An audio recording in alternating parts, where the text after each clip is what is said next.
Good morning, everyone. Welcome to this new lecture. Today, we are going to learn about something we all do every single day, work and energy. But wait, do you know that in science, work does not always mean hard labor?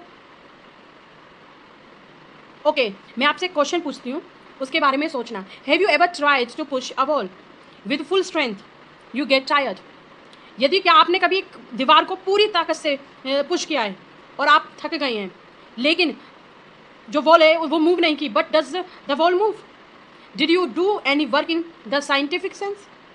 क्या आपने scientific वैज्ञानिक दृष्टि से क्या आपने ये कार्य किया? एक्चुअल जो साइंस बोलती है ना कि जब तक आप कुछ कार्य कर रहे हो और उस पर कुछ इम्पैक्ट नहीं पड़ा हो तो वो उसका वर्क नहीं माना जाता है. देखिए, actually in science no work was done because the wall did not move. Wall तो मूव नहीं किया, आपने चाहे कितनी स्ट्रेंथ है उसको मूव किया है, वो मूव नहीं की. तो साइंटिफिक जो स्टडी बोलते हैं उनके सेंस से देखा जाए तो कार्य कुछ हुआ ही नहीं है, वर्क कुछ हुआ ही नहीं है. तो साइंस में मूवमेंट मैटर करती है. ओके, तो हम अभी वर्क क्या होता है, एनर्जी क्या होती है, we will do one by one. जैसे आप इंट्रोडक्शन देख रहे हैं, every day we do activities like lifting, pushing और running. In physics, work and energy have a specific meaning. This chapter links physical work to energy transfer. Like यदि आप कुछ काम कर रहे हो तो वर्क जो है वो डायरेक्टली प्रोपोर्शनल है एनर्जी के, तो आपकी एनर्जी भी कम होती जाएगी. जितना ज़्यादा काम करोगे इतनी एनर्जी कम होगी. तो लाइक वर्क, यदि आप कुछ काम कर रहे हो तो एनर्जी पे इम्पैक्ट पड़ता है. ठीक है, आगे हम डिस्कस करते हैं वर्क क्या होता है, एनर्जी क्या होता है, विद डेली एक्टिविटी एग्जांपल्स और numericals. Let's start. Work, what is meaning, like आपको पता होना चाहिए वर्क क्या होता है. Work a force acts on an object and the object shows displacement. The force has done work on the object. या आप इसकी दूसरी डेफिनेशन भी लिख सकते हो, सबका मीनिंग सेम है. Work is said to be done when a force is applied on a body and the body is displaced in the direction of the force. समझे क्या कह रहा है ये? जब आप किसी वस्तु पर, किसी ऑब्जेक्ट पर फोर्स लगाते हैं और वो ऑब्जेक्ट उस फोर्स की दिशा में डिस्प्लेस हो जाता है, मूव हो जाता है, तब उसको हम वर्क बोलते हैं. It is known as work. तब कार्य किया जाता है. समझे? When a force act on an object, यदि आपने किसी ऑब्जेक्ट पर फोर्स लगाया and the object shows displacement, object ने डिस्प्लेसमेंट शो किया, sorry, the force has done work on the object. और जो ऑब्जेक्ट है वो फोर्स की ही डायरेक्शन में डिस्प्लेस होता है, तब कार्य होता है. इसको सेटिस्फाई करने के लिए टू कंडीशंस होती हैं. Two conditions need to be satisfied for work to be done. A force should act on object और the object must be displaced. How? देखिए, मैं आपको तीन चीज़ें बताती हूँ इसकी. सबसे पहले फोर्स इज अप्लाइड, फोर्स को लगाया जाता है किसी ऑब्जेक्ट पर. देन डिस्प्लेसमेंट अगर, यदि आपको किसी चीज़ को फोर्स लगा रहे हैं और वो डिस्प्लेस हो रहा है. और third, displacement has a component in force direction. वो डेफिनेशन बोल दिए, लेकिन दो चीज़ें, फोर्स लगाना और उस ऑब्जेक्ट का डिस्प्लेस होना.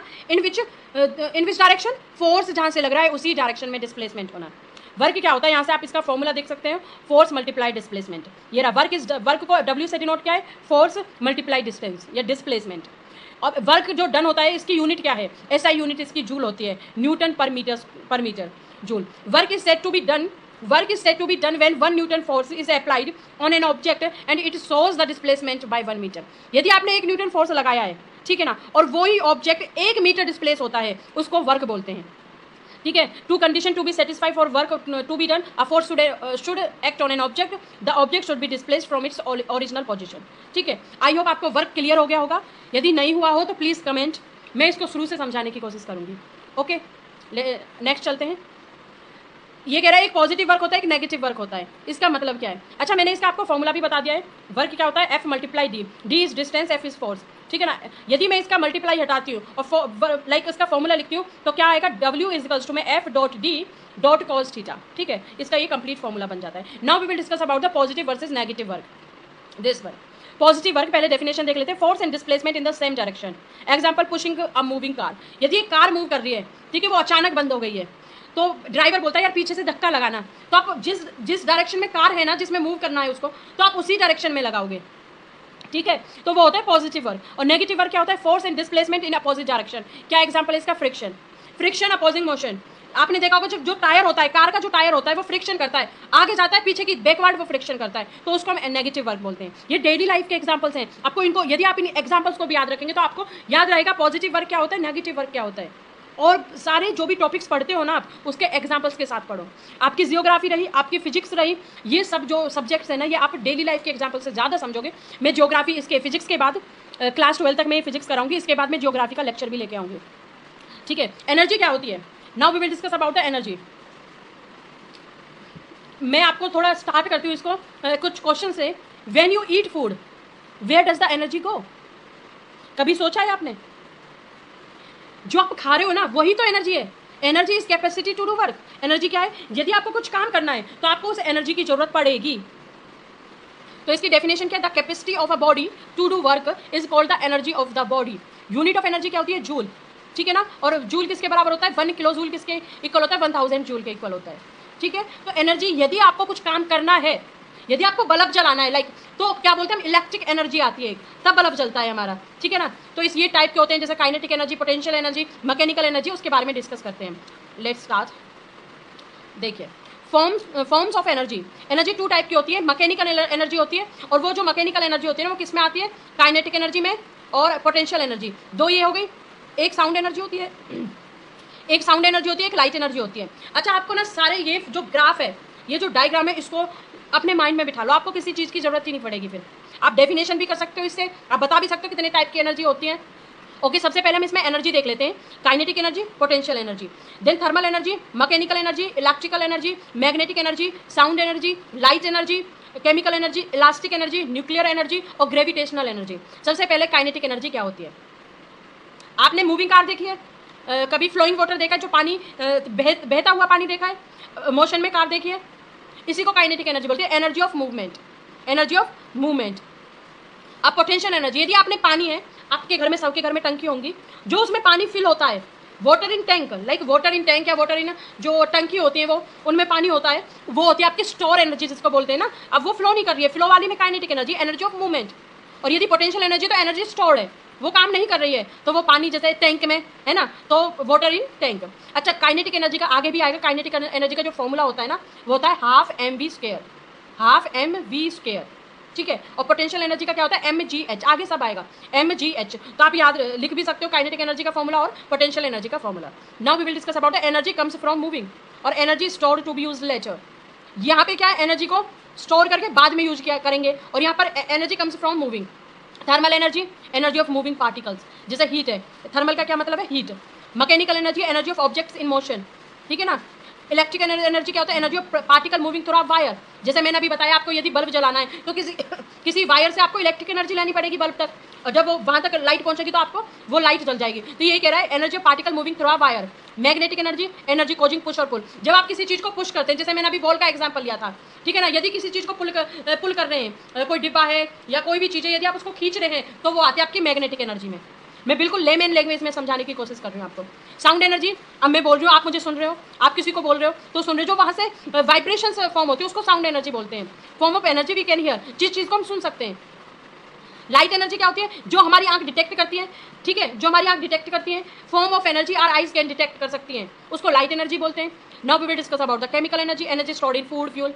अब देखो, यहाँ पे भी मैं एक एग्जाम्पल से समझाती हूँ। आप फ्रूट्स लेते हैं, उनमें क्या है? एनर्जी है, और जब तक आप उसको खाओगे नहीं तो वो एनर्जी कैसे जाएगी? तो पहले चीज़ स्टोर्ड है, और जब आप उसको इंटेक कर लेते हो तो एनर्जी में कन्वर्ट हो जाती है। तो केमिकल एनर्जी, जो ये पोटेंशियल एनर्जी के यहाँ पे जो एनर्जीज है, ये पहले स्टोर्ड होती है, बाद में उसका यूज किया जाता है, ठीक है ना। Energy stored in food and fuel. Elastic energy क्या होती है? Energy stored in objects that are stretched. अब आपने देखा होगा, एक स्प्रिंग लो और आप उसको खींच दो और फिर उसको छोड़ दो, तो वो उसी पोजीशन में आ जाती है ना। फिर खींचो, फिर तो जिस चीज़ को हम स्ट्रेच कर सकते हैं, उस इलास्टिक को स्ट्रेच कर सकते हैं ना, तो वही एनर्जी उस ऑब्जेक्ट में है, उसको हम एनर्जी, इलास्टिक एनर्जी बोलते हैं। न्यूक्लियर एनर्जी क्या होती है? Energy stored in centre of particles. Okay, gravitational energy क्या होती है? Energy stored in an object when it is above the earth surface. जब अर्थ सरफेस के ऊपर किसी ऑब्जेक्ट की एनर्जी स्टोर करते हैं, उसको हम ग्रेविटेशनल एनर्जी बोलते हैं। आई होप आपको ये सारी एनर्जी समझ में आ गई होगी। Kinetic energy, thermal energy, mechanical energy, electrical energy, magnetic energy, sound energy, light energy, potential energy, chemical energy, elastic energy, nuclear energy, gravitational energy, ठीक है। ओके, आगे चलती हूँ मैं।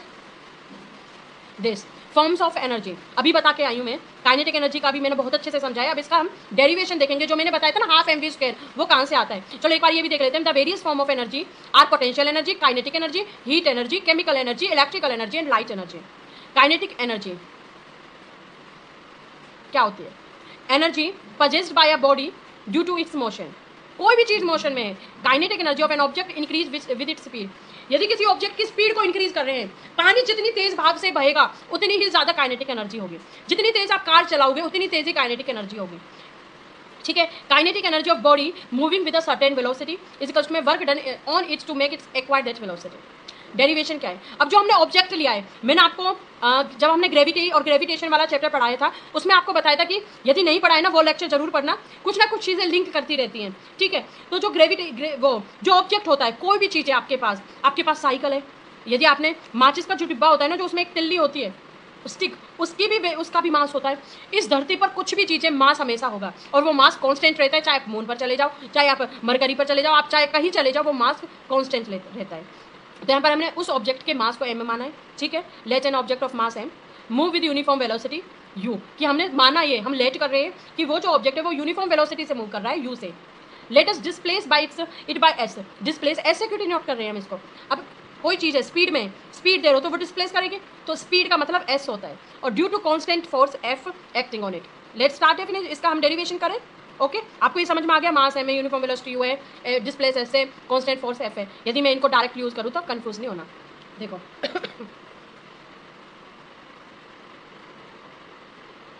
ओके, ये इसकी इक्वेशंस बनाई हुई हैं। ठीक है ना, तो आप ये डेरिवेशन देख सकते हो। a x स्क्वायर प्लस में b x प्लस में c इज इक्वल्स टू में 0। काइनेटिक एनर्जी होती क्या है? हाफ m v का स्क्वायर। ठीक है, जो m है वो मास है, v वेलोसिटी है। ये है न्यूमेरिकल के लिए काइनेटिक एनर्जी आती है, उस पर कोई क्वेश्चन आता है तो उसके डेरिवेशन के लिए ये फॉर्मूला निकाला है, उसके लिए। और मेरे हिसाब से आप डायरेक्ट ये फॉर्मूला याद रख लेना, इनफ है। ए एक्स स्क्वायर प्लस में बी एक्स प्लस में सी है। ठीक है, और इसमें आपको ए से इसको सबको डिवाइड किया हुआ है, किससे? ए से सबको डिवाइड किया हुआ है। एक्स स्क्वायर प्लस में बी अपॉन में ए एक्स प्लस में सी अपॉन में ए इज इक्वल्स टू में 0। ठीक है, नाउ एक्स स्क्वायर है, बी अपॉन में ए एक्स है, सी को इधर ले गई है। ठीक है, ये समझ में इसका स्क्वायर किया है, तो आप ये मैथमेटिकल डेरिवेशन है, आप खुद कर लेना, और इसका यहाँ पे स्क्वायर कर दिया, बस इतना याद रख लेना, और ये इसका वो आ जाएगा। ठीक है, नाउ वी विल, मैं मूव करती हूँ आगे इस पे। पोटेंशियल एनर्जी, ये मैंने सब समझा दिए हैं आपको, ये जो डायग्राम दिए ना आपकी अंडरस्टैंडिंग के लिए दिए मैंने। ठीक है, the energy possessed by a body due to its position और शेप। ठीक है, यदि उसकी पोजीशन बदलती है, शेप बदलती है, तो पोटेंशियल एनर्जी पे फर्क पड़ता है, इम्पैक्ट पड़ता है। ये बताने की कोशिश कर रहा है। ठीक है, आगे चलती हूँ। ग्रेविटेशनल पोटेंशियल एनर्जी, जीपी, जिसको हम बोलते हैं। अच्छा, ये होती क्या है? When an object is raised through a height, work is said to be done on its against active gravity.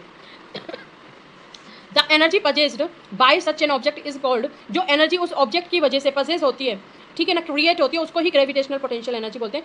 जब कोई ऑब्जेक्ट किसी हाइट से रेज किया जाता है, ठीक है ना, वर्क अगेंस्ट ग्रेविटी किया जाता है ना, work is said to be done on its against gravity, तो जो एनर्जी उस ऑब्जेक्ट से पजेस होती है उसको ग्रेविटेशनल पोटेंशियल एनर्जी बोलते हैं। और ये work is done in raising a body from the ground to a point against gravity. अच्छा, इसका जो ये होता है ना, जिस साइंस हम इसको डिनोट करते हैं वो यूज ही होता है, और आपको फॉर्मूला याद रख लेना चाहिए। यूज इज इक्वल्स टू में जी m1.m2 अपॉन में r। m1 क्या है यहाँ पे, इसमें इस डायग्राम में m1 है सन, बड़े का मास, ठीक है ना, तो mass of the sun. m2 क्या है? Mass of the earth. r क्या? डिस्टेंस ऑफ सेपरेशन बिटवीन, जो डिस्टेंस है इन दोनों के बीच में, आप देख रहे होंगे यहाँ पे r है, सन और अर्थ के बीच में जो डिस्टेंस है उसको r से डिनोट कर रहे हैं। और जी यहाँ पे क्या है? ग्रेविटेशनल, यूनिवर्सल ग्रेविटेशनल कांस्टेंट है, और वो मैं बता के आ चुकी हूँ आपको, 6.67 मल्टीप्लाई 10⁻11। तो वो आपका यहाँ पे ग्रेविटेशनल पोटेंशियल एनर्जी का डेरिवेशन बनता है, आपको डायरेक्टली फॉर्मूला याद रखना है। ठीक है, next, drive an equation for the potential energy of an object with the mass that raised by height h। ये देख लेना, ये डायग्राम है। ठीक है, consider a body with mass m raised through height h from the ground, force required to raise. अच्छा, यदि वो ऑब्जेक्ट किसी हाइट से रेज हो रहा है तो उसके लिए फोर्स चाहिए, और जो वो फोर्स है वो इक्वल्स टू किसके इक्वल होगा? उस ऑब्जेक्ट के वेट के। वेट को mg से डिनोट करते हैं। तो यदि हमको किसी हाइट से किसी ऑब्जेक्ट को रेज करना है, उसके लिए फोर्स चाहिए, और वो फोर्स वेट के बराबर चाहिए जो ऑब्जेक्ट का वेट है। The object gains energy to do work on it. Work done in both the cases first and second is the same as body is raised from position A and B even if the path taken is different but the height attain is the same. देखिए अब आगे mechanical energy क्या होती है। The sum of kinetic energy and potential energy is called mechanical energy. जब हम kinetic energy को, जो मूव में होती है, मोशन में होती है, और जो स्टोर्ड होती है, उन दोनों को ऐड कर देते हैं, ठीक है ना, एनर्जी इन, पोटेंशियल एनर्जी और एनर्जी आउट। तो यहाँ पर एनर्जी हमारी स्टोर हो रही है, बच रही है, जब आप ऊपर से स्ट्रेट जाते हो और फिर नीचे जाते हो एनर्जी आउट, तो वहाँ पे क्या होता है, हमारी मैकेनिकल एनर्जी काम आती है, ठीक है। नेक्स्ट क्या है, law of conservation of energy, law of conservation of energy. Example pendulum या जो आपका रोलर कोस्टर होता है ना, वो क्या होता है ये देख लेते हैं। इसमें ना तो एनर्जी क्रिएट होती है ना एनर्जी डिस्ट्रॉय होती है, बस ये ट्रांसफॉर्म हो जाती है एक फॉर्म से दूसरे फॉर्म में।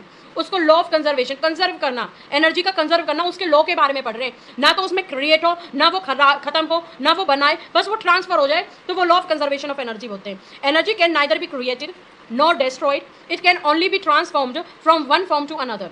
The total energy before and after transformation, देखो वो ट्रांसफॉर्म तो कर रही है, एक से दूसरे में जा रही, दूसरे से तीसरे में, फिर फर्स्ट में आ रही है, लेकिन वो एनर्जी सेम रहे। जो टोटल एनर्जी जो हमने फर्स्ट टाइम उसमें डाली थी एनर्जी, वो सेम रहनी चाहिए, उसको law of conservation of energy बोलते हैं, ठीक है। मैंने पोटेंशियल एनर्जी आपको बता दिया, काइनेटिक एनर्जी प्लस में पोटेंशियल एनर्जी मैकेनिकल एनर्जी होती है, ठीक है।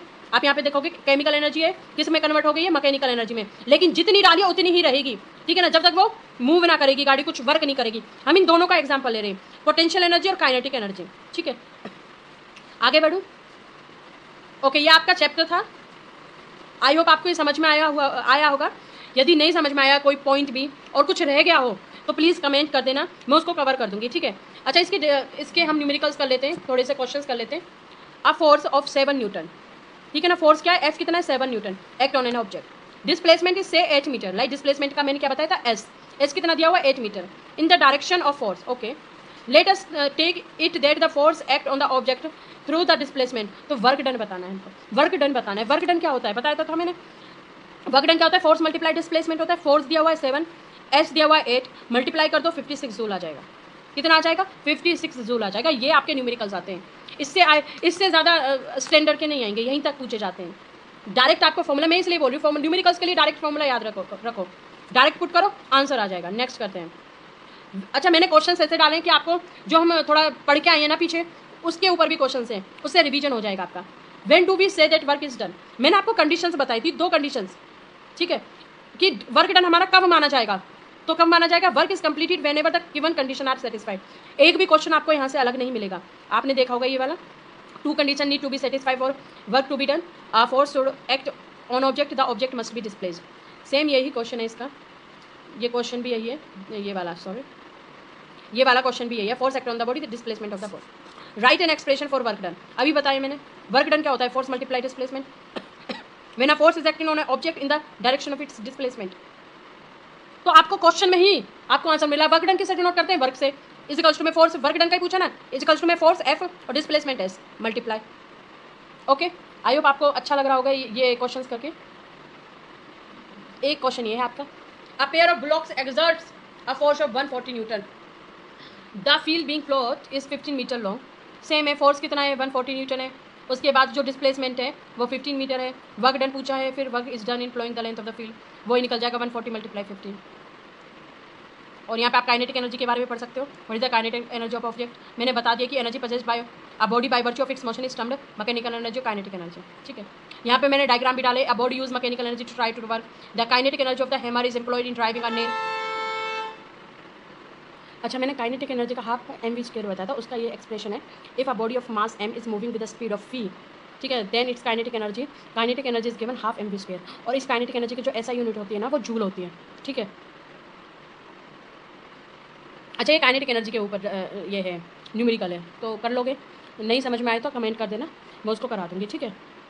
आगे दिया हुआ है, व्हाट इज़ पावर, पावर क्या है, power is defined as the rate of doing work और the rate of transfer of energy, किस रेट से एनर्जी ट्रांसफर है, किस रेट से आप काम कर रहे हो। If an agent does a work W in time T, then power क्या हो जाता है, वर्क अपॉन में time, it is expressed in watt, ठीक है ना, इसको वॉट में हम एक्सप्रेस करते हैं, इसकी ऐसा यूनिट होती है। अ लैंप ऑफ इसकी ये है, पावर के ऊपर ये क्वेश्चन है, P क्या होता है, W अपॉन में T, यहाँ पे सब कुछ दिया हुआ होगा, ये लैंप कंज्यूम्स, यहाँ से निकाल लेना आप, ठीक है। नहीं समझ में आए तो पूछ लेना, कोई दिक्कत नहीं है। एवरेज पावर क्या होती है, डिफाइन एवरेज पावर क्या होते हैं। Average power is defined as the ratio of total work done upon में टोटल टाइम टेकन। एवरेज जितना काम किया गया है अपॉन में कितने समय में काम किया गया है, उसको हम एवरेज पावर बोलते हैं। आई होप ये आपका कंप्लीट हो गया है lecture, I hope you like, आपको ये अच्छा लगा हो, और अच्छा लगा हो तो like and subscribe for your updates. Thank you so much.